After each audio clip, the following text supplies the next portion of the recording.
everybody to the latest episode of the Talking Balls podcast. I'm your host, Michael Wright, Righto74 on Twitter.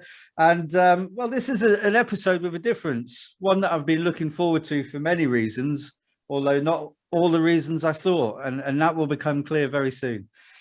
So I'll give you the story before I introduce my guest tonight. I'll give you a quick story about this, and what this tells you is a life lesson about being very careful about checking the details of people that you get in contact with. Normally it's fairly easy. Normally if you go for a player, you can check them out. You can normally tell from the follower numbers and some of the tweets they put out. You can normally tell who they are, and that's quite straightforward. And until tonight, I thought I was doing well. I had Kellie Barker, and Kellie's going to introduce herself in a minute. But I had Kellie on, and Kellie's my kind of crucible queen. And I'd been told before by some colleagues, "Oh, get Kellie on." Kellie knows the game, very well known around the sport, and well known as a face at the Crucible. So I thought, great, I've got Kellie. Kellie was brilliant, very accommodating, and very early signed up. So that was great. You know, it was almost one half of my double act sorted. Then I thought, well, do you know what? There's this other fella that I keep seeing everywhere, and I mean everywhere. Front Row Brian, I've heard him referred to, and Sean Murphy's just put Brian on one of his tweets. He's obviously got some fame in the game and a very well-known face. So I thought, great, okay, let's have a look. So I'm looking around and I find Brian. Brian's got this profile, obviously big into his snooker. His first two tweets that I saw were about Brian. So I thought, well, okay, it's a little bit vain maybe, but that's okay. You know, it's about himself, you know, Death Taxes and Brian and the one about Sean Murphy saying Brian, but I thought that's okay. So I lined Brian up, Brian Dobson this is, and it was all good. Brian was really helpful again. And I managed to tie it in so I could get Kellie and Brian together. So far until, I don't know, 6 p.m. tonight, everything's sorted. It's perfect. So I've got Kellie and Brian, and we're all looking forward to it. We're sorted. This is golden. It almost going too well, really, as I found out. So then I tweeted, and anyone who wants to look back at this, I tweeted out and I said, oh, you know, any questions for Brian or Kellie? And Kellie said, oh, hang on a minute. I'm not sure if you've got the Brian you were looking for, or something to that effect. And I went, oh, you are kidding, aren't you? And I found out, and I didn't know what to do about this. And I found out that I'd actually got not the Brian who's been seen at all the sporting events, Coventry Brian. I didn't get Coventry Brian. I got a superstar. I got the snooker superstar, Brian Dobson. So Brian is still very welcome. And I'm going to get Brian to tell you about himself in a minute as well. But I got Brian superstar. I didn't get Front Row Brian who's seen everywhere. So I thought, oh my God, what do I do now? So anyway, I was always going to honour the booking for Brian Dobson, the superstar Brian. I was always going to honour that. There's no way I'm changing. Brian, you're on, you're in, and you've been really helpful. But Kellie said, well, look, why, you know, if you want, I'll still try and get the other Brian because I can contact him away from the Twitter. So Kellie did that. And as the last throw of the dice, I also said, well, look, you know, let's go for the Twitter profile. I hadn't seen it before. I'd seen you on everything, Brian, right? As in Front Row Brian. I'd seen you on everything, but I hadn't seen your Twitter profile. So that's why you got a very late ask and a call up to the squad tonight. But thankfully, you were able to join us. So we have two Brians and a Kellie. And I've got more than I bargained for. But I think that's going to make it better. I think it's going to be really fun. So if you don't mind, I don't know what I'm going to call the episode, and maybe we'll get some ideas. But we've got two Brians and Kellie. I've got snooker legend Brian Dobson, Crucible Queen Kellie Barker, and Front Row Brian Wright. And I'd love to welcome you all on. I'm really pleased to see you all. I think this is going to be fun. We're all going to talk snooker, but I'm going to get you to introduce yourselves. So it's going to be enough from me, and I'm going to shut up for a bit. But I'm going to let the first Brian that I booked just introduce himself first. Then I'm going to get Kellie to say hi, and then we'll go to Front Row Brian. So welcome to you all. And Brian Dobson, snooker legend, please say hello and introduce yourself. Well, hello, and thanks very much for that introduction, Michael. I don't know where to go from that. There's one thing you can guarantee, that you can't have enough Brian. You can't have too many Brians, can you? Really? So no, I'm really looking forward to this. I'm really looking forward to you know, waxing lyrical on the sport that I love.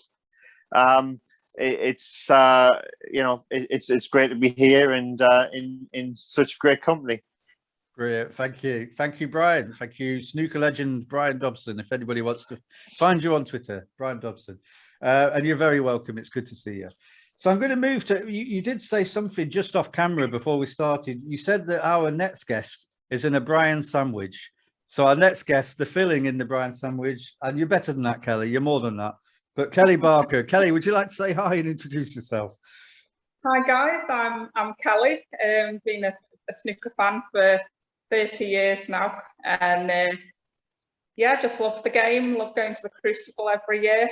I know Brian Wright really well. We've been good friends for years. Yeah, just love the game, and looking forward to the season ahead.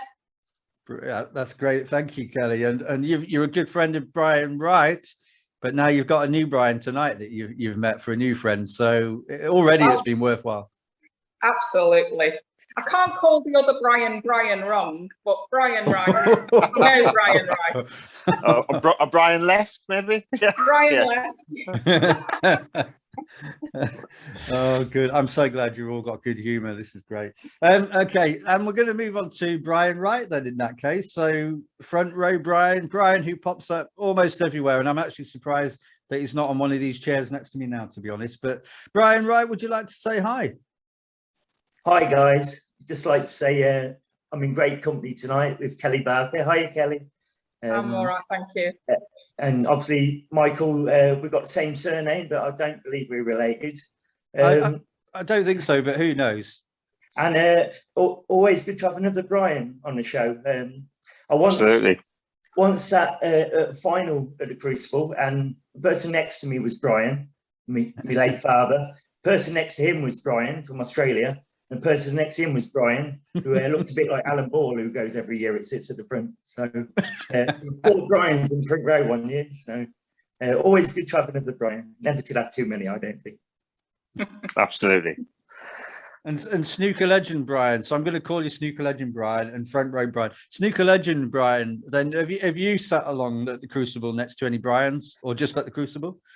I have been fortunate enough to be at the Crucible on many occasions, including one final, but I don't think I was sitting next to a Brian.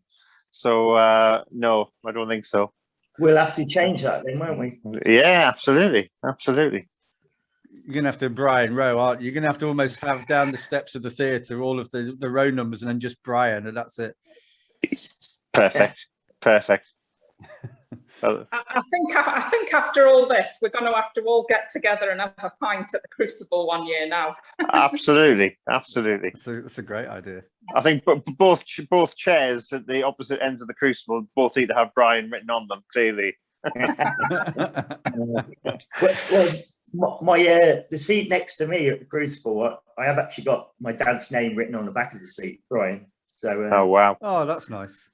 Yeah, when he passed away, it was like a tribute to him, really. So A12, that's his seat. Oh, that's brilliant. That is. Has he been coming with you for years since you were little, or how did that work?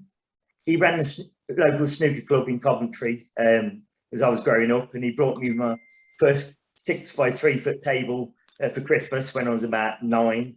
As soon as I was old enough to play at the club, I was about 14 when I was first allowed on a big table, and joined the snooker team. Loved watching it on the TV. Jimmy White was my idol growing up watching snooker, and 1989 was my first year at the Crucible, where my dad took me to see Jimmy White, and then been going pretty much every year since. Missed the following year, 1990, because it was a World Cup year and I went to Italy for a bit longer than I expected, but it was quite nice getting to a semi-final. And then from 91 onwards, I've been every year. Been very fortunate. As you know, Brian would say himself when you've been, or Kelly, it's the pinnacle of players' careers, but it's also the pinnacle of a fan. You know, it's our Mecca, our church, really. So, yeah. Yeah, that's a great story, really, isn't it? With your father as well, and how you got into it. What about the other guys then? So Kelly, how did you get into snooker? So Brian's told us about the early days there of how you got involved and getting the table when you were younger. What about you, Kelly? Yeah, when I was a kid, I used to stay at my nan and granddad's in the school holidays, and they had it on once, and I just liked it. And it was the '91 Masters final, Hendry and Mike Hallett. And when Hendry went miles behind, my nan switched it off because she liked Hendry, and so I never saw the evening, and we couldn't believe it the next day when we heard Hendry had won. So I just loved the game. And then I think the next school holidays at Easter in '91, I was at my nan's again, and the snooker was on. And I just loved it then. We only had BBC at the time, and there was a bit on ITV, but every time snooker was on telly, I was absolutely glued to it. And then, the next few years, I used to beg my dad to take me to the Crucible, but I never got to go until I'd left school and got a bit of my own money. And eventually it was just an obsession, really. Once I'd been once, I knew how amazing it was, and I can't imagine not going now. It's just, like Ryan says, it's just the best thing. As a snooker fan, it's the best thing you can do all year, is to be at the Crucible. There's nowhere like it, and if it ever left the Crucible, it would be a tragedy, really, because there's no other venue like it for any tournament, and I just love it so much. Yeah, very special, and everyone says that, don't they? I mean, it's very hard to find anybody say anything negative really about it in that terms. It's the Mecca, as you say. Okay, snooker legend Brian, what about yourself then? How did you get into snooker? Well, showing my age here, mine goes back to pot black days, and how I got into it was as a school kid. I was kind of sent to bed at a reasonable time, and then I at 9 o'clock pot black was always on, so I always kind of sort of begged to stay up to watch that. Sometimes wasn't allowed, so I used to sort of sneak that on a black and white portable TV. And catch a bit of snooker in black and white, which was never quite the same. And then I thought, I really like this game. I like the elegance of it, the theatre of it, the drama of it. I think back in those days, I just thought a frame lasted 25 minutes, and that was it. And then I basically, but the first World Championship I watched was the 1980 World Championship. Cliff Thorburn beat Alex Higgins. And I was just fascinated by the characters, by the game itself, by the way it was presented, just the colour. And I think at the same time I got myself a half size 6 foot table, started playing with my friends. And my kind of enthusiasm for the game grew and grew, and then I started to follow the professional scene a lot more, and then all the way through the early 80s, especially, would watch every tournament, every World Championship. Yeah. The first World Championship that I went to was the 1986 World Championship, the year George Johnson won the title. Oh yeah, and I was at the semi-finals with Steve Davis and Cliff Thorburn. That was the first match I'd seen live, and then basically every year I tried to get tickets. Sometimes I was successful, sometimes I wasn't. But I saw the 91 final when JP lifted the title, and I was there right behind Jimmy when he missed the black in the 94 championship. And that was such a. I was literally, I was right behind the shot when he played it, and that was certainly a memory I'll not forget. And I've been sort of the Crucible not every year, I must confess, but I've been going there pretty regularly, and as well as touring the country up and down for the other tournaments throughout the season. Wow. Yeah. So already between you guys, really, the three. I mean, the if you added all the hours you've been at the Crucible together, it's going to be majorly impressive, isn't it? The experience you've got there, and I guess for any youngsters coming into following snooker, what you said there, Kelly, earlier about almost having just a few channels, and snooker was obviously on quite a lot in those days. You didn't have satellite, you didn't have Netflix, you didn't have the streaming, all the rest of it. I mean, it commanded the airwaves really of those days. What about your favorite players? So just if you want to commit yourself to picking a favorite player, but maybe a favorite player who's out there today and a favorite player from the past. So if I go back to one of the bread parts of the Brian sandwich, I'll go back to Brian Wright, front row. And favorite players past and present, Brian? Right. I quite liked Ray Reardon in the early 80s when I first started watching, but it was Jimmy White that got me going to the Crucible and kept me going back to the Crucible. Modern day player, you probably have to say Ronnie. Not so much the game that he talks, but when he's on the table, you just can't take your eyes off him. Just so easy on the eye, Yeah. Kelly will tell you, what player she likes, but maybe if you think of a late night in the graduate and then a 10 a.m. session watching snooker the following morning, there's a few players you might need a strong coffee or a matchstick to keep your eyes open. But no matter what time Ronnie came on, afternoon session, evening or early morning, he displays, you can't take your eyes off, and he's just been brilliant for the game.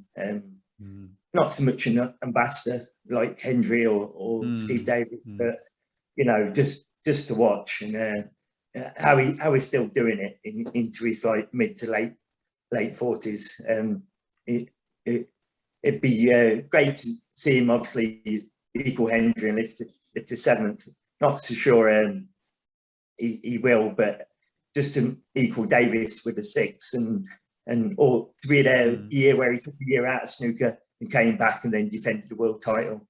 I just thought there's no other player in the game that could do that, and that's not even including him playing like left-handed then right-handed. It's just crazy and stupidly crazy, and I think we'll miss him greatly when he actually eventually hangs up his cue. He's kind of got that rock star, isn't he? He's got that rock star thing around him, and just, I mean, is he, in your opinion, is he the best of all time? A lot of people say he's a genius, the best of all time.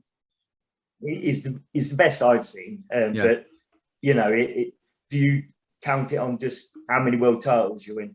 And I don't think you could just purely say that, because then you would class Dennis Taylor or Joe Johnson a better player than Jimmy White, for example, because they've won a world title. Or people like Paul Hunter that never sadly got the chance to, or it's not just about, it's what you do in the other tournaments as well. But it is the true test of worlds, because to look at the other side of it, Joe Trump saying like, well, we shouldn't just all put it on the world championship, because he's picking up 4 or 5 titles a season right now. He's that good. Yeah. The worlds, he's almost giving himself a get out, saying it's not just about winning the worlds, but I think you have to maybe win multiple world titles to put your name in that bracket of the greats. Davis, Higgins, Selby, Williams, they're in that conversation because they've won multiple world titles. Yeah, that's a really interesting, and I'm interested in your views as well, Kelly and Brian, on this as well, about obviously who you count as the best and the difference between being a good Crucible player and tournament player and having that consistency over a season. So, Kelly, what about yourself then? Favourites, kind of past to present, and this argument about the greats of all time? Yeah, growing up, I think it was that first time I saw him on telly. Coming back in the Masters final. From then, Hendry was always my favourite. I loved him, and so for all them years in the 90s, we had a great time watching him win. Couldn't believe he was ever not going to be number one day. I loved Jimmy as well, but I think I always preferred Hendry, and because everybody was on Jimmy's side, and I thought, oh, Stephen hasn't got many fans. so yeah, I always loved Stephen.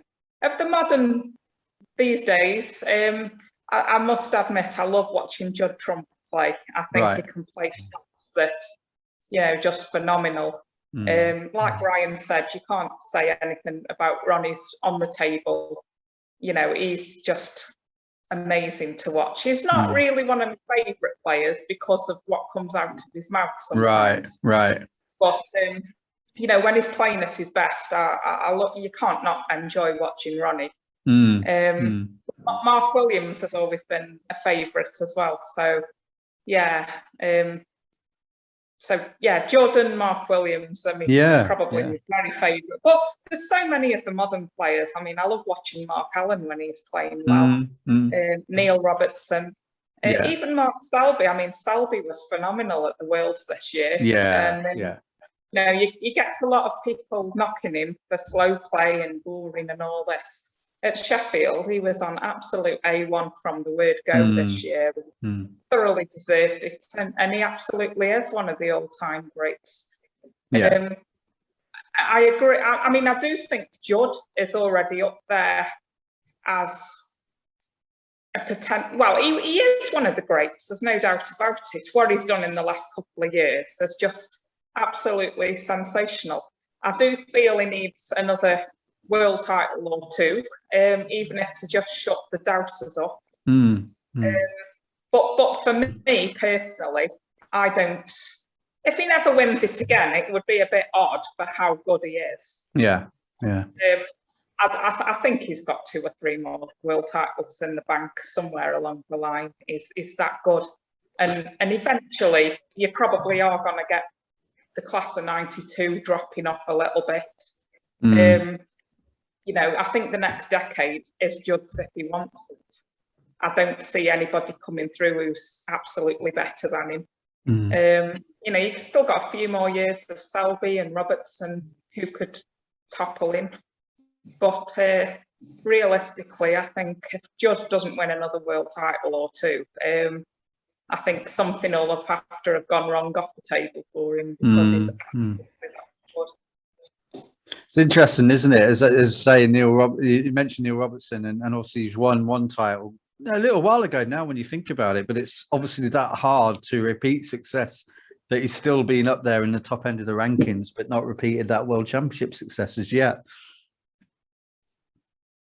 Yeah, I think Neil's an odd one really because he's that good as well. He wins.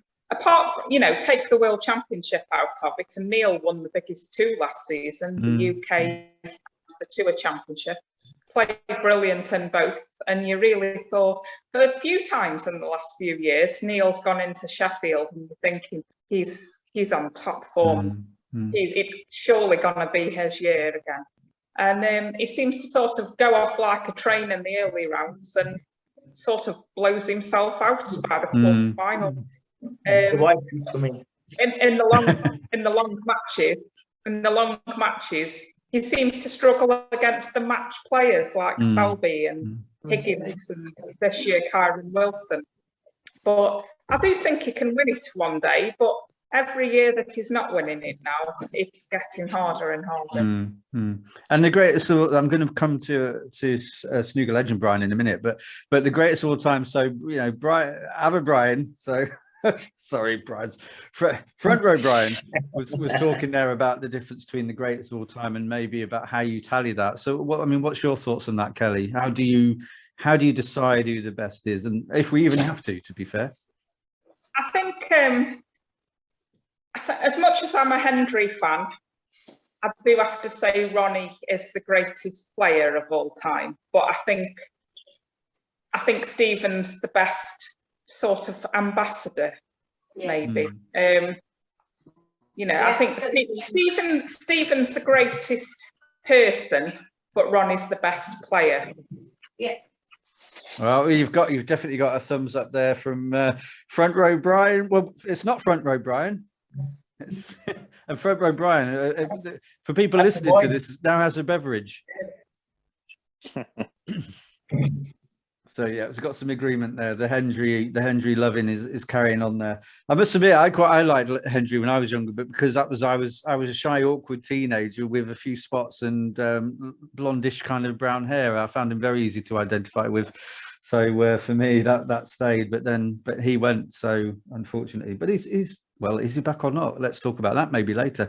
Let's go with snooker legend Brian. Brian, what about yourself? So, favorite current past players, greatest of all time?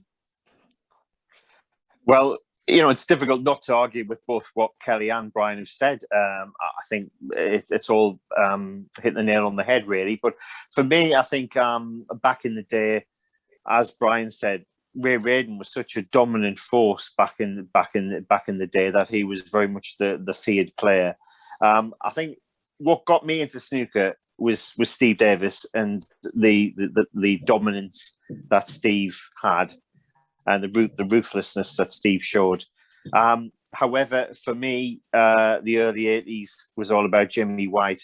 And I think when I saw Jimmy play the semi-final with Alex in 82, the memorable semi-final, it was just so magical that I kind of followed his, I think, probably career a little bit more. Obviously gutted in 84 when he came so close, but not quite delivered. And so I think from certainly from the the 80s or the that golden era, it was always very much Jimmy White for me. I was just such a Jimmy fan. There's so many players over the years that have brought so much to it, and I'm a fan of so many of them in different ways because they've all got different styles. I think from the modern day players, there's no getting away from the natural talent that Ronnie's got. I mean, he's just phenomenal. He's phenomenal on his day, absolutely phenomenal. And I think in terms of the natural talent, there's no one better ever than Ronnie. However, when it comes to greatest of all time, I sometimes feel that if you were betting your house on a final frame result, I always think Henry might pip O'Sullivan in that kind of, if it was a kind of a best of 19 duel, 9 frames all, you had to bet your house on it. I would go Henry because I think he'd probably have that maybe that killer instinct. Yeah. And that's as far as modern day players goes, I'm quite a bit of a purist, I think, really. So I quite like the Mark Selby's, the John Higgins, the kind of the grit, the tenacity, that takes them over the line. So, and that's the good bit, isn't it? The more you talk about the players, there's so many top end players in the game, isn't there? That you just think actually these are proper top, and in another era, they would be the top player, wouldn't they? It's a bit like tennis in a way, with the Djokovic, Federer, and Rafa Nadal, etc. Andy Murray. They all would be the top player in their generation if they weren't all together now, you would imagine. Completely. Quite hard. So I'm gonna go a bit free flow here. So I've kind of gone round in turns so far. So I think that was deliberate, give you a chance to kind of in an orderly way, get some views across there. But I'm going to open it up. So just jump on in here. I mean, this is a general conversation. I'm interested in your thoughts on what you've seen so far in the Championship League, if you've watched any of it, but also that links to the format for the British Open and this shorter format. I'm just wondering, any general thoughts or anything from what you've seen in the last week or so that you wanted to talk about? What are your views? I must confess, I haven't seen anything of the Championship League the last few days. Just haven't been able to get around to watching it. But I'm delighted they brought the British Open back because I think that's it's such an iconic tournament. I know it's probably it is going to be different in different times, but I'm pleased that's come back for sure. Yeah, definitely. Kelly would have definitely watched it. Go to Kelly. Yes, I have been watching. I've been watching as much as possible, which is most of it. I don't mind it. It's. I think it's a good little event to start the season with. There's been a lot of rust there from the players. You can tell it's the start of the season. But I quite enjoy the short matches, and if there's any player, if it's a bit slow or any players you're not that keen on, then the next two will be on soon. I think it's a good tournament to start the season with. As for the British Open, like Brian says, I'm really pleased it's back on the calendar. But the short format, I just think, is a nonsense, really. We all thought best of 7 was bad enough. But we've all got used to that now, and it's acceptable. Best of 5 for the first full rounds of a full ranking tournament. Of course, I'll watch it and I'll enjoy the coverage because it's on ITV4. But realistically, you can't take that format too seriously. Yeah, I agree. I haven't seen. Like Brian, I haven't seen much of it, but it's almost like a shootout, isn't it? It's almost like a lottery. Players at that standard, you'll be seeing all different sorts of players going through. Not that that's a bad thing, but if you want viewers, people want to see the seeds, the top players, don't they? It is nice to see different names coming through, but you still need some of the stars of the game at that stages. For it to make it watchable for everybody, I think, to grow the sport. Yeah, definitely. I think getting first to 3, all the top players are capable of winning 3 frames in a row. So it's gonna certainly shake up the seeds, as you say, Brian. Yeah, definitely. I wonder if it will give any sort of advantage because it's being played at Leicester, isn't it? Whether Selby will have like home advantage almost, because when the champions were at Coventry, so it was only a short drive down the M69. I don't think he ever got to even semi-final, did he? He certainly had a poor record. He never got to a final anyway in all the years that it was at Coventry. So maybe he prefers playing away from home. I think. Sorry. Go on, Kelly. No, go for it. I was just going to say maybe he needs some home advantage and a bit of supporters as well. Because traditionally he's a long format player, isn't he? I'm not sure first to 3. He doesn't usually get going in a match till he's a few frames in. I mean, looking at his Crucible record. And he can be it can be we like Selby, but it can be a slow grind at times. He's got to get out the traps quick in the British Open, and all it takes in a best of 5 is another player to, get a fluke, get a good break going first 2 frames, and it could be 2-0 to the other guy. I'm not convinced. I think probably overall the odds will say a top player probably will come through and win it. It's a FA Cup style draw after each round as well, so you never know. All the top players could draw against each other, so that would put half of them out. It will be interesting. It'll be different, but I just wish it was at least best of 7s. Yeah, we like longer matches, don't we? Yeah, definitely. You've got to feel for the players as well a bit, haven't you? I mean, there's going to be some players presumably travelling quite a long way to play in that tournament who may just play a couple of, 3 frames potentially. They might get 3 shots. Yeah, exactly. Yeah.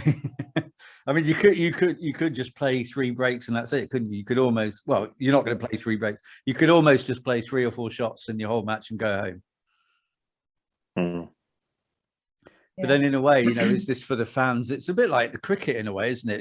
We've moved more towards the white ball and the kind of the T20. Yeah. Is this something about getting more fans involved and interested and yet not great for some of the players?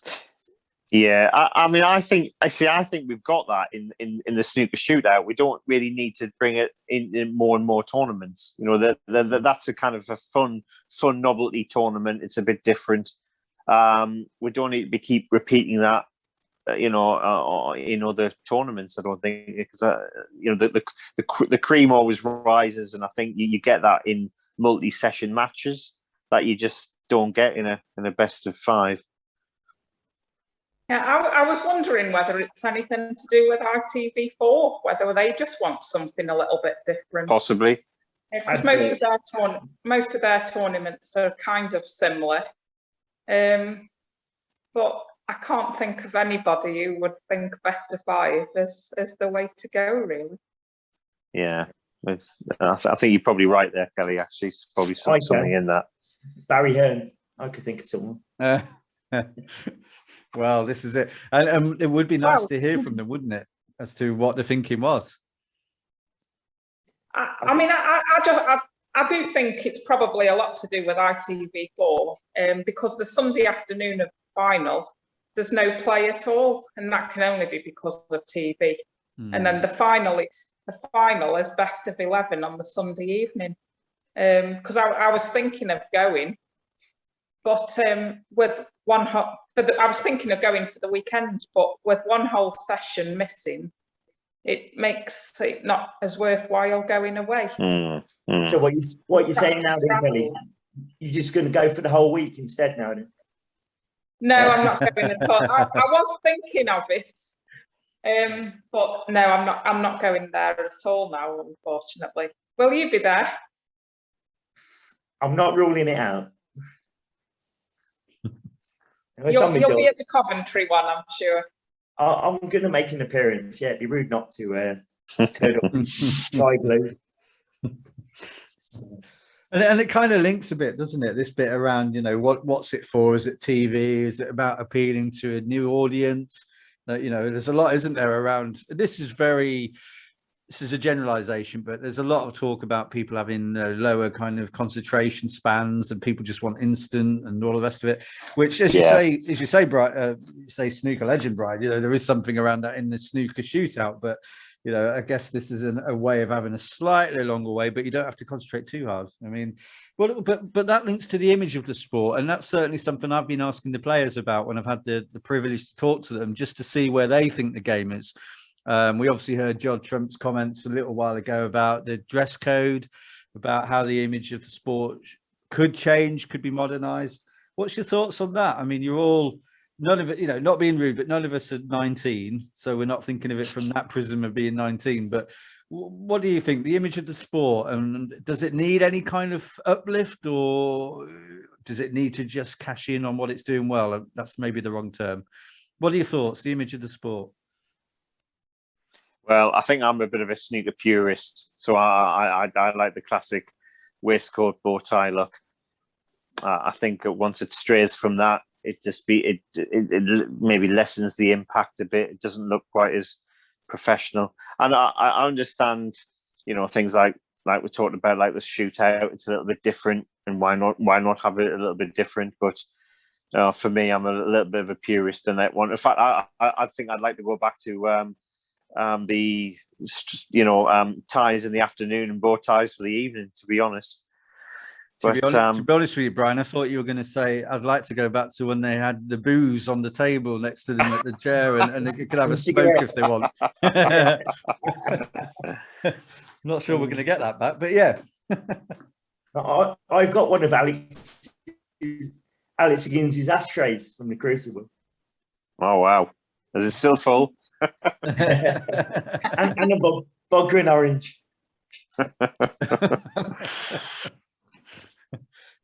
What about you, Kelly? What about the image of the sport? What do you think? I'm like Brian. I'm a bit of a traditionalist. I think that was something what appealed when I got into snooker. The smart dress, and everything looked just so. I'm not against making it more modern for the younger generation. And I don't mind the polo shirts occasionally, or just the black shirt that they have at the home nations. I don't think it needs drastically changing. I mean, as much as I love Judd, I didn't particularly agree with some of his thoughts before the World Championship. But I did actually agree with some of the, when he said about the commentators could maybe be freshened up. Especially with the BBC one. I think Eurosport are great with Dave Hendon, Neil Folds, Philip Studd. They really do their homework before the matches, so they know about the players. There's nothing worse than when it comes on BBC and the first thing you hear is, "Oh, I haven't seen this player before." Oh, you should never say that, should you? If you'd watched the tournament the last week, you'd have seen, "Oh, he got to the semi-finals."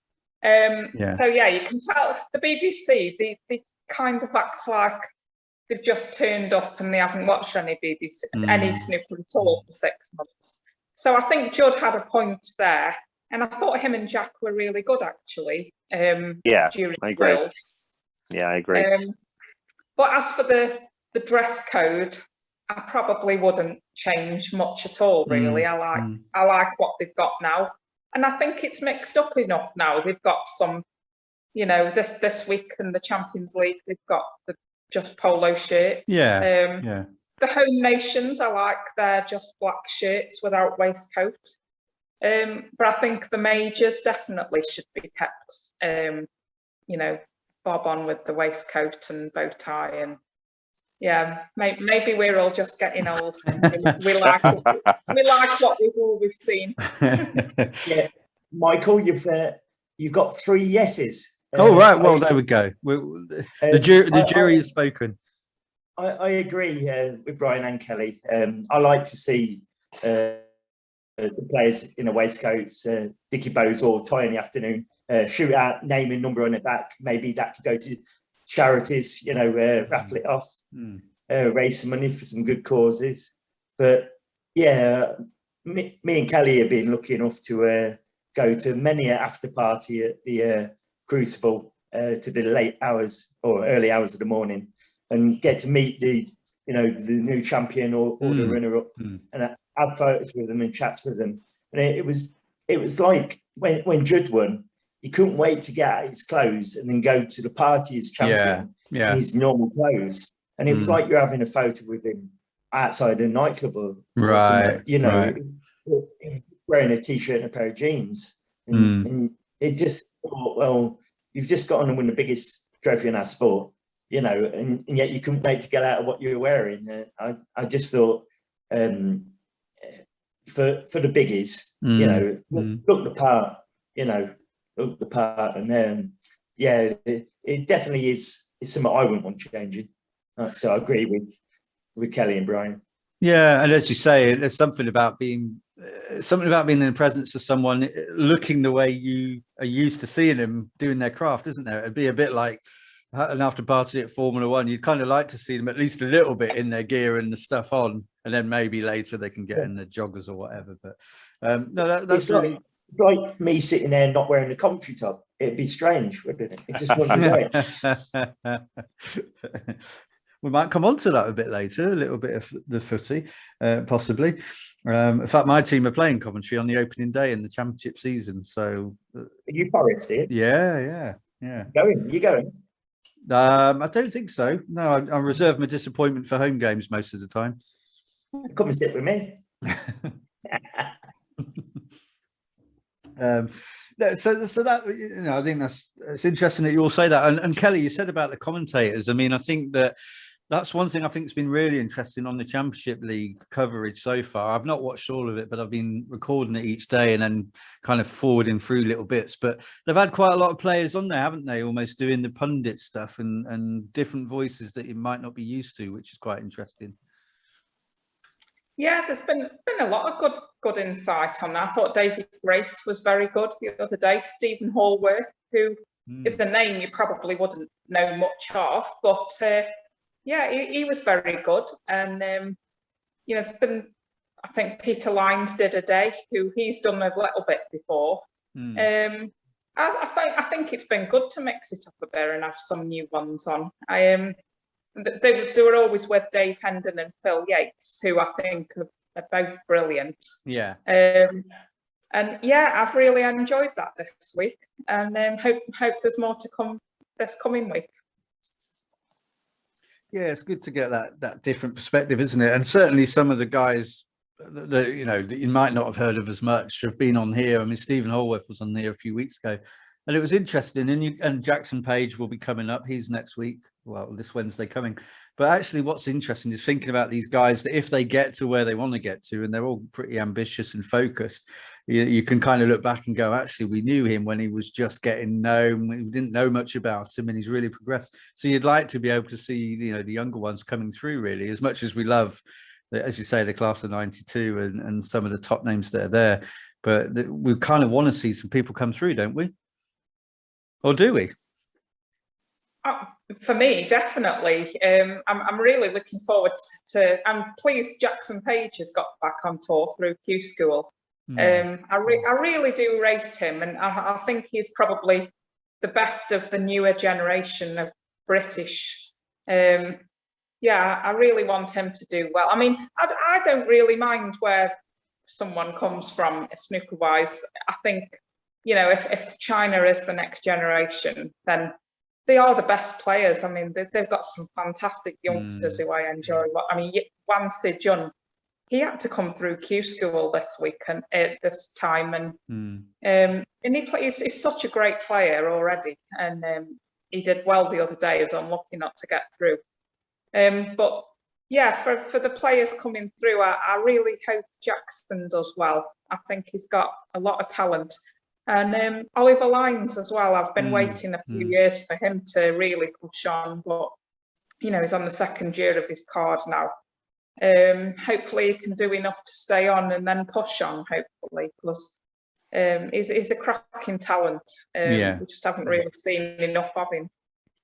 It was interesting you said about Peter earlier, but it was interesting talking to Oliver about how I think he might have only played in that one competitive game with his dad, but he hated it. He hated that thing of being matched up with his dad, and he almost wanted to just sit and watch him instead of play against him. Yeah. And certainly when you look at Jackson Page's record, I mean, it's interesting, look at last season, and so many of his matches went down to the final frame against some very good players. You can see a big future for him, as you say, Kelly. Definitely. And you've only got to lose a few, be on the wrong side of a few deciders when you're down there in the rankings, and it really knocks you sideways, doesn't it? If he'd have won them, if he'd have won a few of them deciders, he'd have probably stayed on tour on merit last season. But he came through Q School, so he can start afresh now, 2 years, and onwards and upwards, hopefully. Yeah, definitely. Best of luck to them. And Brian's, plural, Brian's. Anyone you guys are looking forward to seeing, or anyone that outside of the established kind of top group? Is there anyone you've got your eyes on, or you've seen that you want to keep following now? I'm trying to think of any particular names. No one. I just like to see. I think all sports need, new blood coming through. So when you do see new players or players you haven't seen as much of, it just adds a bit of a fresh dynamic to it, really. Yeah. I'd say not so much new players coming through, but maybe players that seem to have got their mojo back. So like Sean Murphy, he's run Crucible. Seemed to find his love again for the sport. Mark Allen has some things off the table that he's been sorting out, and hopefully he get his head screwed back on and have a good crack at this season. And then if the class of '92 can continue to do what they do, because it's great as a snooker fan to see them pit their wits against the likes of serial winners of the last couple of seasons with Neil Robertson and Drew Trump. Seeing some classic matches, so hoping for a lot more this season. Yeah, without a doubt. And you guys, well, certainly you talked earlier about the backstage, the after parties, and all of that. What a lot of fans obviously don't see, unless they get the chance to do that sort of thing, is they don't really see the person behind the player as much, perhaps, especially if you're relying on the TV coverage. And you talked about what Ronnie says sometimes. I mean, obviously he had a bit of a pop not long ago, almost about personalities in the sport, and which seemed very unfair. But I mean, have you got any for the people who haven't met some of these guys? I mean, any feedback on people you've met? Any stories about any of the pros? People you particularly liked meeting, things that maybe aren't as obvious off the table that you saw? I'll jump in just quickly regarding Ronnie. I said on the table, dream to watch off the table, some of the things you could say or be like. But yeah, I've had him sign a Q and case for somebody who had lost some family members. When my dad, who I first went with in the 80s, and then obviously through to 2015 was the last year I went with him. He passed away 3 weeks before the Crucible in 2016. His funeral was on Crucible Eve, as Kelly will know, because a lot of the snooker family, because we call each other a snooker family. And we thought Christmas at the Crucible, it's like Stoopmas. That's what we call it. It's the most wonderful time of the year.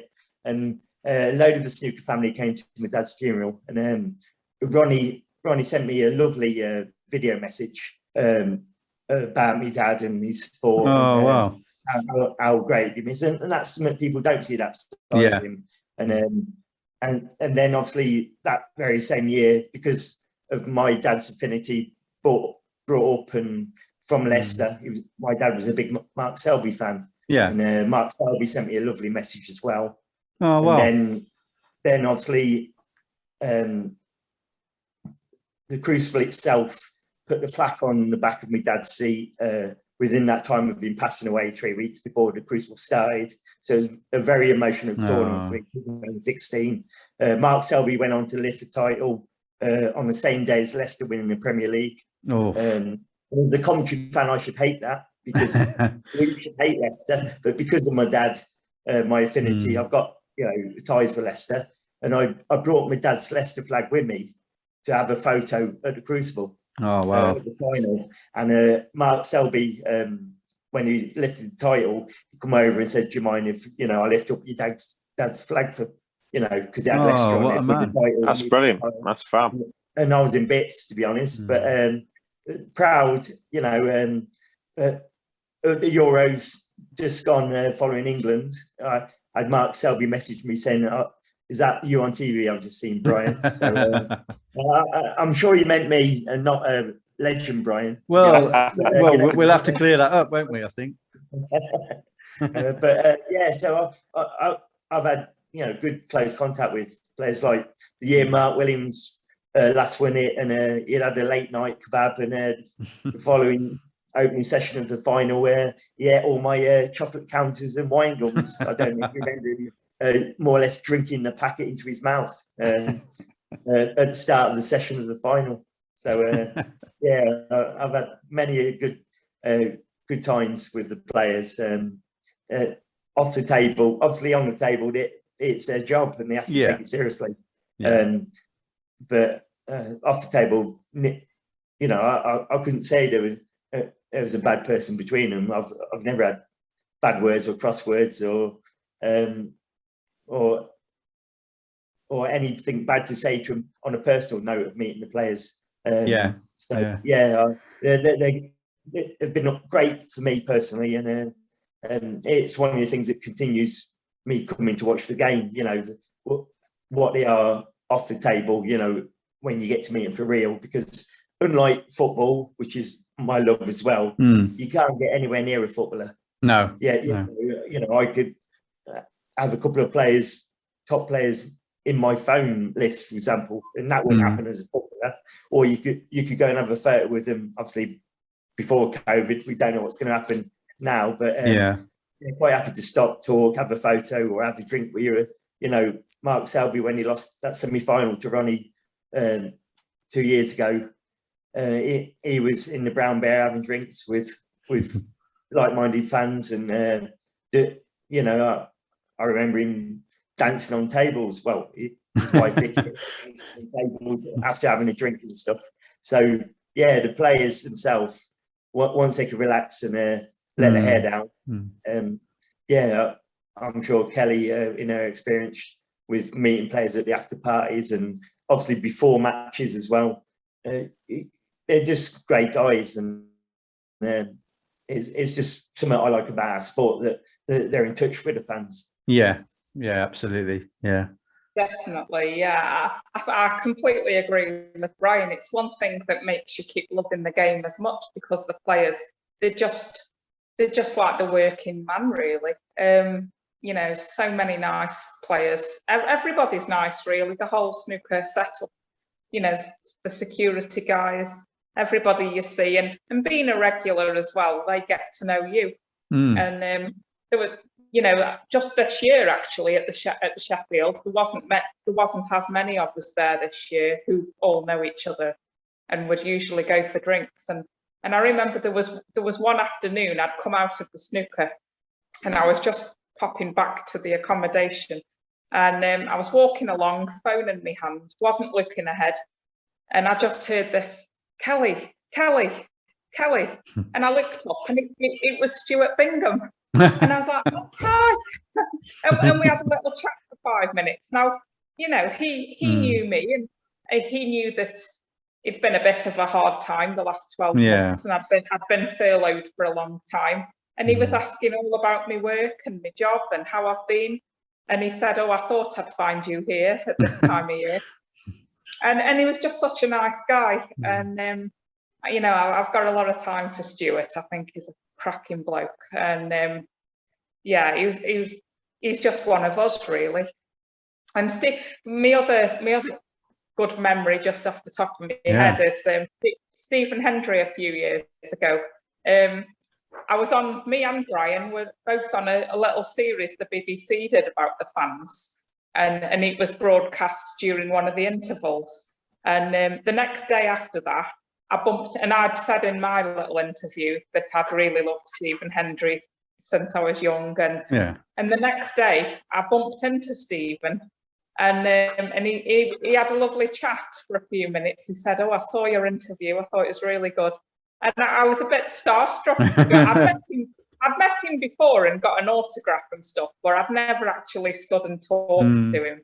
And but he was as good as gold. And just as we were going to leave, he took my phone from me and did a selfie. Oh, brilliant. And I just thought, what, you know, that's fantastic, really. I actually think Stephen's become much more relaxed and approachable since he's retired. He's a different, you know, you see him around the venues now, and he's so relaxed and a different person almost.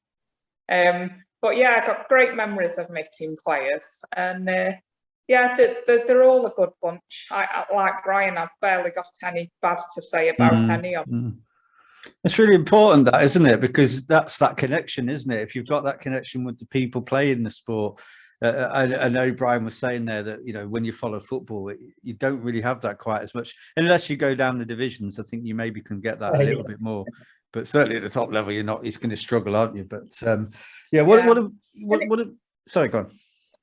Sorry, I was just going to say, and just this year was so nice as well. Jan Verhaas, the referee, I was having a drink one evening, and he was on the next table at the pub. And he asked how I was doing, and he said he was so glad to see me there after the last year we've all had. And he knew about my furlough situation and everything as well. And he just said, oh, if anybody deserved to be here this year, it's you. And I almost could have cried in front of him. I thought it was such a nice thing to say. And yeah, the referees are all great as well and approachable. And you know, many a time we've been in the pub and they'll come and stand over with us and have a drink. You know, there's such a great group of people who run the snooker, and yeah, I've got a lot of time for all of them. And like Brian said, it's that niceness and just everybody's so nice that keeps you wanting to go back every year. If you'd had a bad experience of it in your early days where you weren't approachable, perhaps you'd think, oh, I'm not bothered about going again. But the way they all are, I mean, I first went when I was 17 and I was a bit starry-eyed, and getting the autographs at stage door, it was a big thing then. Now I'll perhaps have a selfie if there's anyone around, but just just to see them in the pub and talk to them, and they know who you are and what you've been up to, and it's just wonderful. And long may it continue, I think. It's great, isn't it? And the fact that you know they're coming up to you and they know about you and they're interested. And certainly when you hear them talk about this last year or 18 months with everything that's been going on, it sounds like they have missed the fans. They have missed the ability to, well, also to get up for the game, I guess, because you're bound to more when there's some crowd. But it sounds like they really genuinely, a lot of them have missed the fans, and it's one of them sports, isn't it? Yeah. I mean, before I was up at the Sheffields this year for the 17 days. In the snooker for 14, and every session Rob Walker was it wasn't just a scripted got. He was so thankful that we were there and turned up, and he said, you know, and this year as well we'd had to go through the COVID testing and rigmarole to get in, and but Rob Walker he was so lovely, and I'll always have a lot of good memories, especially of this year. After everything about it, and to be a part of that full house at the final, something never to be forgotten, really. The Crucible Raw when them players introduced and at the end of Rob Walker's passion, emotion, fit electricity just went through the whole crowd, I thought, and it was just a great sound to hear, because the fake applause and the it just didn't do it for anyone, I don't think. And again, when we heard that roar on that Monday, I felt like crying because as well I work in a theatre myself, and obviously we've been shut down for over a year. Oh gosh! So to be a part of that first theatre that had a full house again, and for it to be the World Snooker Final at Crucible, I was quite emotional this year about it. So it was just amazing memories. I particularly like this speech that Sean Murphy gave, just almost the runner-up speech, and I remember Mark Selby saying, "Oh, how do I follow that?" That's just a cracker that was, wasn't it? So, well, snooker legend Brian, what about yourself? I mean, any memories of either players or Crucible experiences, or anything around that side of the game that you relate to? Well, I can only echo what Brian and Kelly have said, because I've met a lot of players, both past and present, and they've all been exemplary. They've all been, had a lot of time for you. Very, very easy to talk to. A couple of years ago, I was at one of the home nations, the English home nations event in Crawley, and I was chatting with Jimmy White, and he was basically reviewing the matches with me. So we both sort of sat down and said, "What do you think of this morning's match? What do you think of this evening's match? Who's the likely winner there?" And he was genuinely passionate and interested in my opinion of that match, and I just thought, what other sport would you get this? You just none. So whether I've met people at exhibitions or pre-tournament or during the tournament or whatever, they've all been terrific. It's great, isn't it? It's great to have that link, and you do wonder, this started a little bit. We're talking about Ronnie O'Sullivan and some of the stuff he says. I mean, he does some charity work. He does a lot of different things that I think don't always get heard about. But you do wonder, don't you? Is it more just to get that? Is it more that it's, almost the sound of your own voice, or it kind of, he likes being a bit edgy. He likes he comes back sometimes, doesn't he, and says, well, I just do it to try and get the players to improve their game to get up to where we are, or, but it's a bit of kidology, or whether that's almost covering yourself when you've had a bit of criticism for what you've said. But I don't know. He's an interesting character, isn't he? And obviously it's hard to talk about snooker in the modern era without talking about him. But I guess it's that platform, isn't it? And certainly, a forthcoming interview talks about him a little bit, and the pro who's on it just says, well, it doesn't cost anything to be kind. That's all he said. Yeah. He didn't say his Yeah. name, but that's obviously what he was talking about. It's quite interesting. I thought what we could do is do a bit of a quick fire. So a way of almost, kind of going through a bit quicker and getting some more views from you in a quick way with some short answers, because it'd be good to get your thoughts on a few of the things that we're doing. And I've incorporated this into the episode, so it's starting to come out now with some of the pros when they're on as well. I call it's a bit cheesy, but if you bear with me on it, I call it clearing the colours. So I basically go through the colours and there's a quick fire question for each one. And if you can go through those, and I'll go through each colour and I'll go one by one and I'll dot around. And if you can give me an answer, there's no right or wrong. But if you give me an answer, then that gets us on to the next colour. So if you're willing to play along, I'll start with one end of the sandwich again. So we'll go with front row Brian. And who do you think's the funniest player on tour? This is for the yellow. Who's the funniest player on tour? I'd say Ken Doherty. Oh, okay. That's an interesting one. Yeah. Ken Doherty. Yeah, for me personally, anyway. Yeah. In his company, he's having stitches. Oh, okay. Really interesting. Thank you for that. Steve Davis has got a really dry sense of humour. He doesn't always come across, but he is a funny guy as well. He came and did an exhibition at my friend's club, and it was one of the funniest routines I'd seen.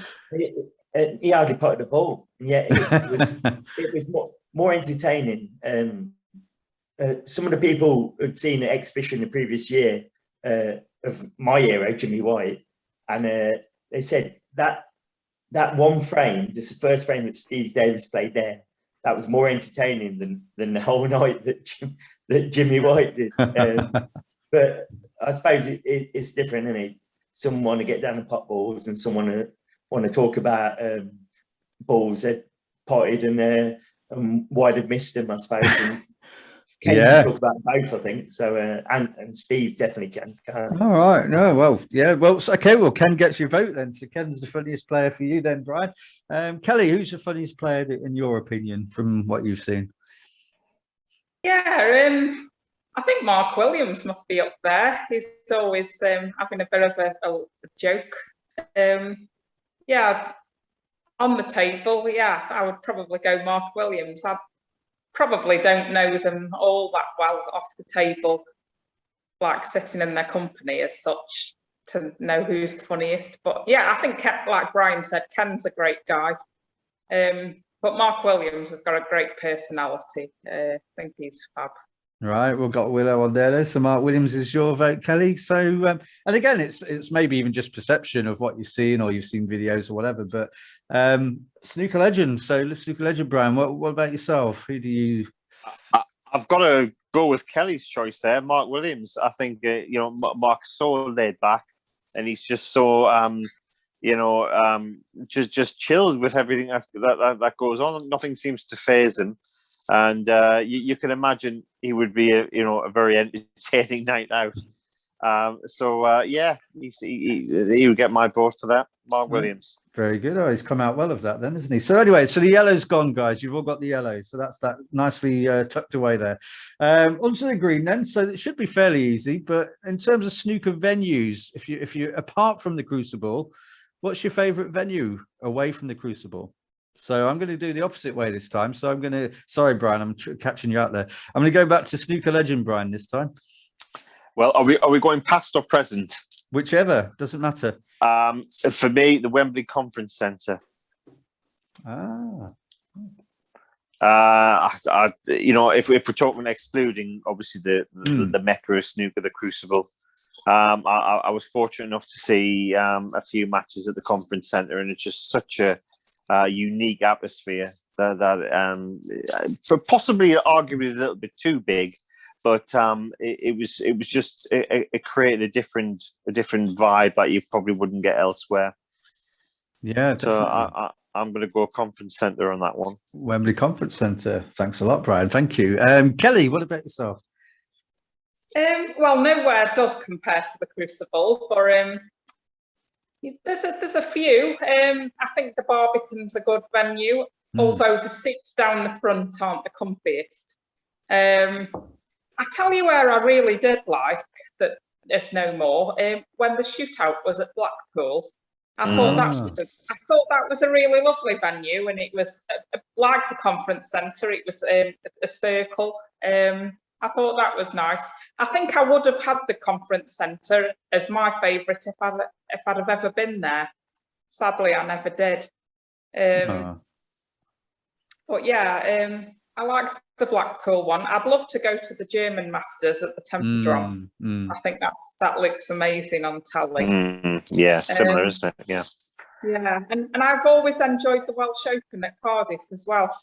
I think that's a cracking venue. Sadly, it's not going to be there this year. But I just liked the whole thing with Cardiff as well, because I thought Cardiff was a great night out. Definitely, yeah, absolutely. Thanks for that, Kelly. So Blackpool seemed to just come out on top there, but there's some good favourites up there, I think. But I would say most places are joint second place, really, because nowhere else really stands out for me as much as the Crucible does.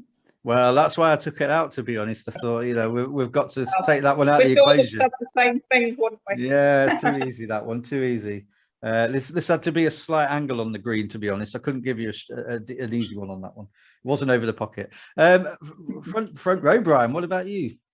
Yeah, I'm just going back to my yellow again. Mark Williams still owes me 2 packets of sweets, so that's why he didn't get my vote. Well, we'll call him out on this podcast. We'll make sure that's not lost. That's now. People like to say he was eating minstrels, but they weren't. They were Galaxy counters. They're more expensive. That's just rude, isn't it? Really, it's just rude. But it was a free bar in the party afterwards, so I think it made up for it. So, if I'm looking at away from the Crucible, I was lucky enough to go to the Conference Centre, Wembley as well. It was like a rotund building, so you were players going all the way around, pretty much. Okay. And it held up to 3,000 people. I remember watching Jimmy White playing there, and it was absolute bedlam. It was just the atmosphere. Obviously, there was a lot of people in there that didn't really know the etiquette or respect as much, shouting out, come on, Jimmy, as you expect, but be on the ball cushion, behind the green, and couldn't hit a ball, and they're shouting out, come on, Jimmy, and stuff. I don't think it always helped him, to be fair. There was like groups of people that have had a good drink as well, and everyone knew, and smoke everywhere, but for an absolute, it was almost like gladiators. It was really going into a place where you really had to, just block out the crowd, I thought. But I quite like Llandudno.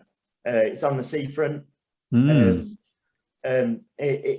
a nice stroll down the seafront to get to the venue. It pretty much all the venues are very similar, like horseshoe shaped, seated round the table. But it's also, you're seeing like a best of 25 match as well. When you see longer matches, I think it makes you feel like you're at a proper final. Yeah. So I think apart from the Crucible and then a tournament in China, I think it is one of the places that maybe Shanghai I would quite like to visit as well as Berlin, but these are all pie in the sky dreams, I think.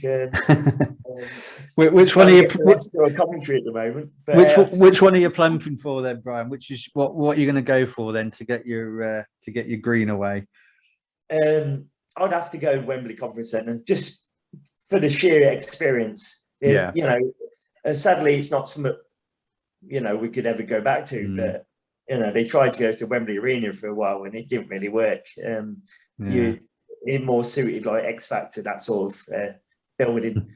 But the Conference Centre, it definitely ticks the boxes for just sheer passion and noise when players came out. Almost pantomime. Booing Steve Davis and cheering Jimmy White. Yeah, great. Well, there's a lot of common ground on some of these answers. So that's the green dispatch. We're going to go brown. I'm going to go to Kelly on the brown first. So out of players who haven't yet won the World Championship, who do you think the next one will be? Oh, now you're asking. Gets tougher. Well, for years I would have said Ding. Surely he'll win it one day, but I'm not so sure now. I'd have to say at the moment, maybe Yan Bingtao. I think he isn't the most exciting necessarily to watch, but he's got a great match play. And I think he's got the kind of game that, you know, could see him win the world title one day, because he's very, very solid. So yeah, I'd probably go with him. I'd love to see Jack Lazowski win it, or win any tournament really. But you know, I think he's a bit like where Judd was 10 years ago. Really work on some safety game, and then he'd have his love like Judd does. But yeah, I mean, if Jack played Yan Bingtao in a long match, you'd have to say Yan Bingtao would be favourites, just because he could probably tie Jack up in knots more than, unless Jack blasted Yan off the table. You know, you do feel there's mistakes in Jack's game, whereas Yan, he's not the finished article yet either, and he's already a Masters champion. So yeah, I'd go with Yan Bingtao. Yan Bingtao, oh, good shout. Okay, interesting one. So thank you for that, Kelly. So snooker legend Brian, what about yourself? Who's the next one? My tip's going to be the Warrior, Kyron Wilson. I think he's come so close, and you know, he's a semi-final finalist, and I think sometimes maybe his positional play might have let him down a little bit, but he seems to be maturing, and I think he's definitely got what it takes. He's very gritty, he's very determined, and I think he could well get over the line and win it. Brilliant. Okay. Kyron Wilson, yeah, good shout. Okay, and Albert Brian. Well, we're going for 3 different answers now, so we've all got a chance. I'm going for Mark Allen. He's not got a great record at the Crucible, to be honest. Probably the year he knocked Ronnie out was the best he looked. But he's not scared of anyone. He's got the game to win big titles, like when he won the Masters at Ali Pali. So. And he's got to UK final. I think he won Champion of Champions, didn't he? Mark Allen, I'd love to see him win it, and it'd be a bloody good night out afterwards as well. For a curry, he likes a ruby. Excellent. Well, three very different answers there. That's really interesting. We'll see. We'll have to catch up when one of them does it then, and see who won that one. Glue. So the blues, that's a brown gone. For the blue question, this is different, and I'm going to ask you for a quick, almost first instinct question on this, or answer on this one, so don't overthink it. But if you were going to have a film made about your life, who would you like to play you? So I'm going to go with snooker legend Brian first off. Wow, that's a tough one. My instant reaction, Shaun Murphy. Oh, okay. I wasn't expecting that. Shaun Murphy, okay.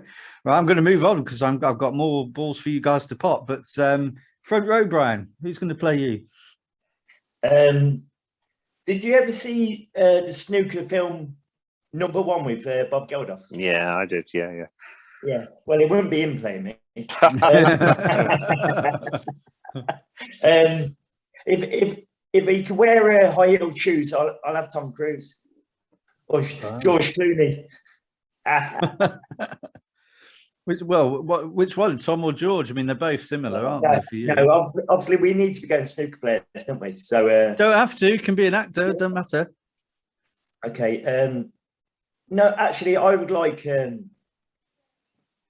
other Brian to play me. I'll start rehearsing for that one. Very good. Very good.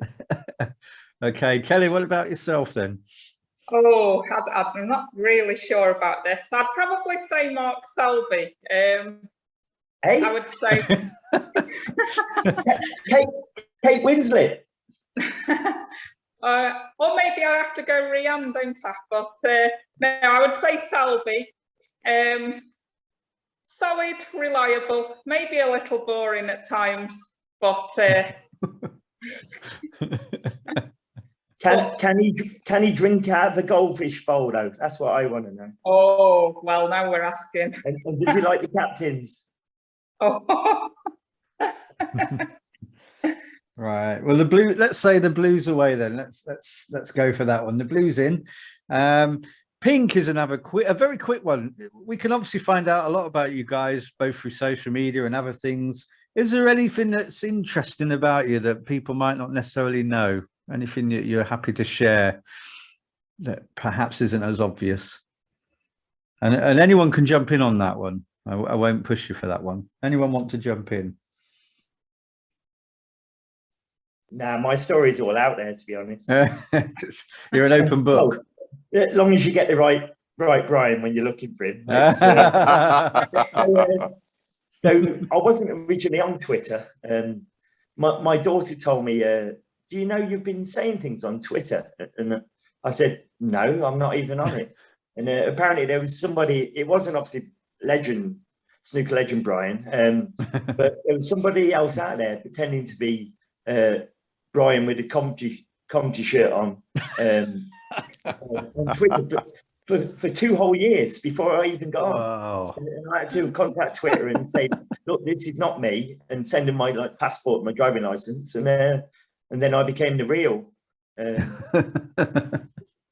front row Brian. So yeah, it's all out there really, but when you love the game, you don't mind talking about it, to be fair. So yeah, and I find, like Brian and like Kelly, when you meet like-minded people who love the game, you become friends for life, and sometimes even more, because obviously that's where I met my wife at the Crucible. So oh, very good.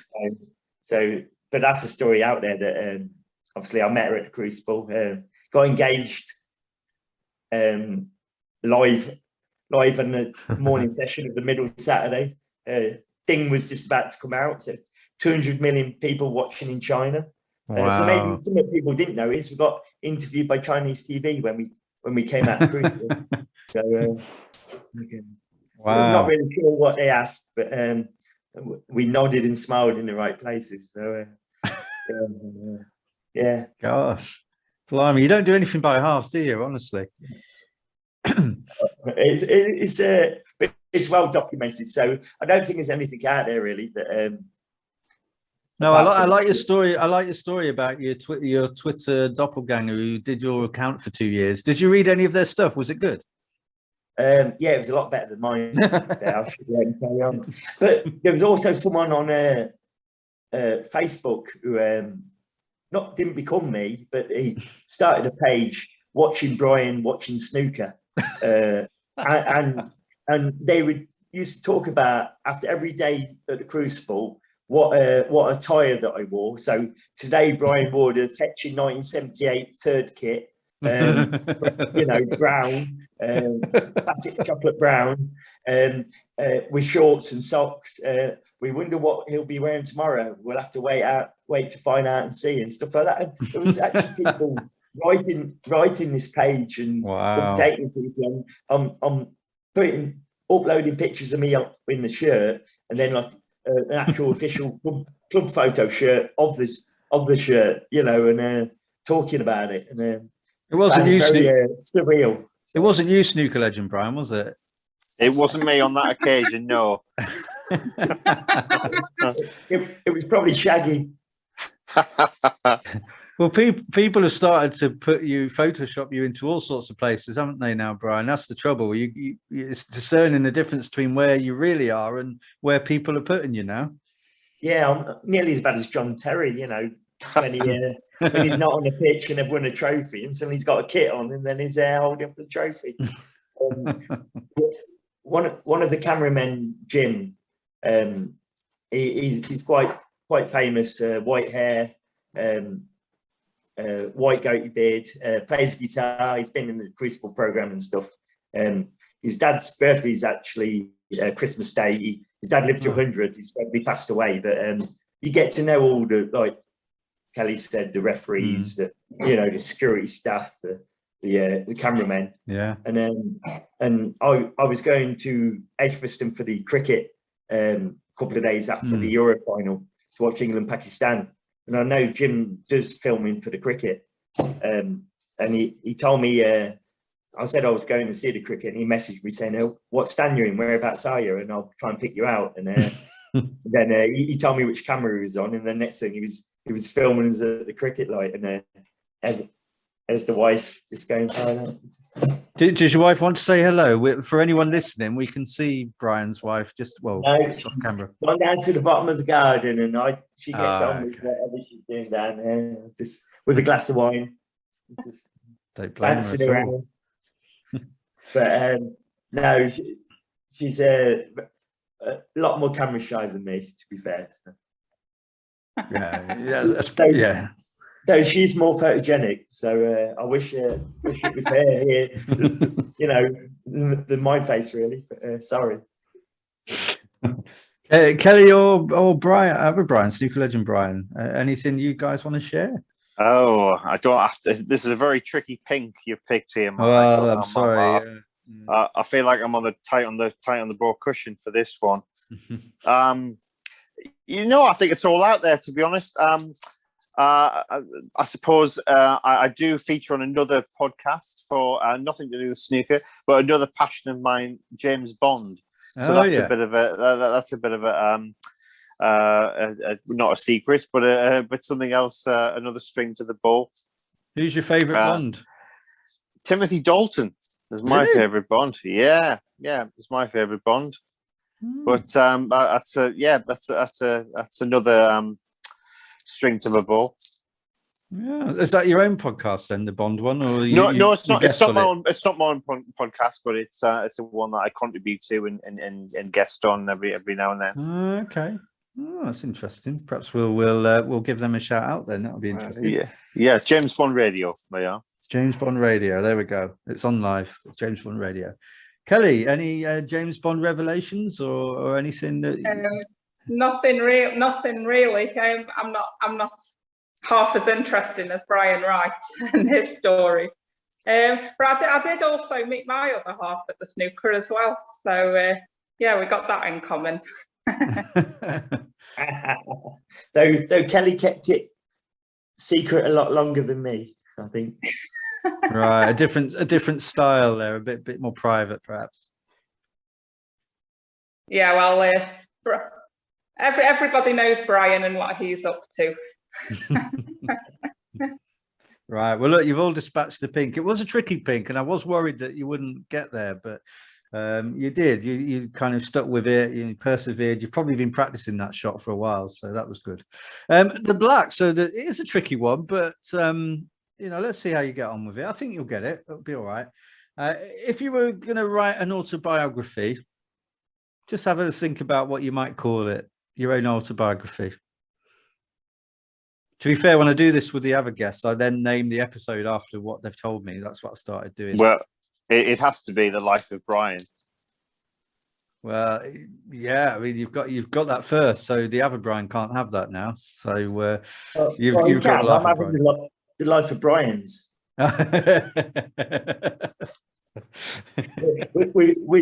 with Kelly there going, you've both been very naughty boys. I tell you what, if Brian takes The Life of Brian, I'll take Dobson's Choice. Oh, that's good. That is good. or me and you, Michael, would you call it The Right Stuff? Yeah, I couldn't call it exactly. I mean, there's loads of places you could go with that one, to be honest, isn't there? The Right Stuff, The Right Way, The Right Time. We could put for more in, couldn't we? Left or wrong. Always got that at school. Michael left, Michael wrong. Yeah, me too. Always at the back. No. Well, it would have been weird if you had, but I got the Brian bit. I always got Brian. I don't know why. No idea. I've got an uncle called Brian. But The Right Stuff. Always last in the register as well, which was good when you were having jabs at school, but not for anything else. Kelly, what about yourself then? Any thoughts? Your own autobiography? Well, just off the top of my head, I'd have to say Callie's Heroes, because my life would be about the snooker, and they are my heroes. Good choice. Good choice. Heroes. There's 3 cracking autobiographies waiting to be made now, isn't there? Waiting to be written. I like your Twitter handle actually, Kelly. Kelly Text. It happened because someone once compared me to teletext because I've got all the snooker information immediately. So it's a name that always stuck a bit for a while. So when I joined Twitter, I went with Kelly Text. That's a good one. That's a good one. We've got someone at work who we call Alexa because of their recall. They seem to know everything. Kelly Text is good. And for anybody listening who is under what age shall we say? 25, 30, 25 maybe, 20? You've probably not heard of Teletext. And there was CFAX as well, wasn't there? CFAX was BBC, wasn't it? And then Teletext was perhaps ITV. I think it was Oracle. Was it Oracle? Oracle on ITV, I think. So I remember booking a holiday with one of them one year, but you know, you got to the page you wanted, and then you missed writing the information down. And you had to wait 300 pages before it came back. Yeah, the holiday had gone up in price by remember, then. Yeah, the snooker page on CFAX was always 387 as well.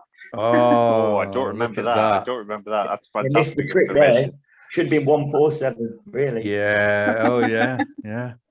It was the only page I ever went for. Occasionally, I'd play that Bamboozle on the Channel 4. Oh yeah. Oh, do you know what? I think we've definitely kind of isolated however % of the people listening. There's going to be people who have no idea what teletext is, but it was before internet, guys. This was almost like a TV, well, text version, wasn't it, of the news? And you had to wait your turn, didn't you, to get it? It was good for the football scores when they were coming through, and you could still get teletext mugs as well if you ever see them around. Yes. At the time, it was before internet. It was the only way you might see some snooker results before the highlights were on late at night. Yeah, there must be some websites dedicated just to teletext where they still do it all in teletext style. I'm sure there is. Maybe we can look that up. Yeah.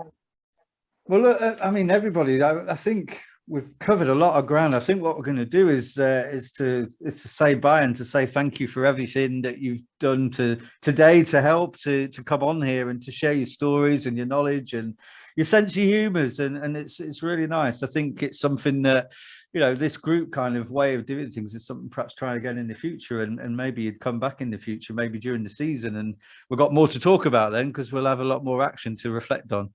Absolutely.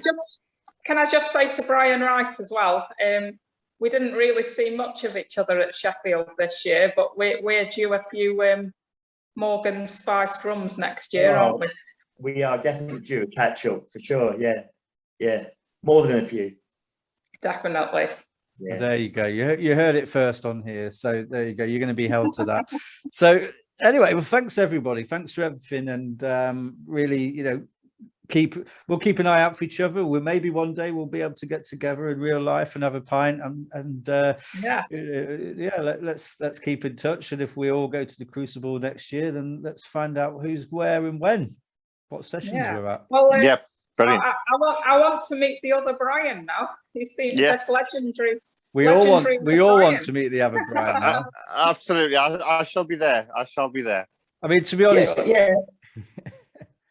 Go on, Brian. Brian, what? Obviously, I want to meet the other Brian. I just, you know, to me, he's more of a George Lazenby, I'd say, to me. He's got the look, I think, of a Bond. I think he could pull off a tuxedo. Oh, you're too kind. Casino. Yeah, I think you can. Yeah.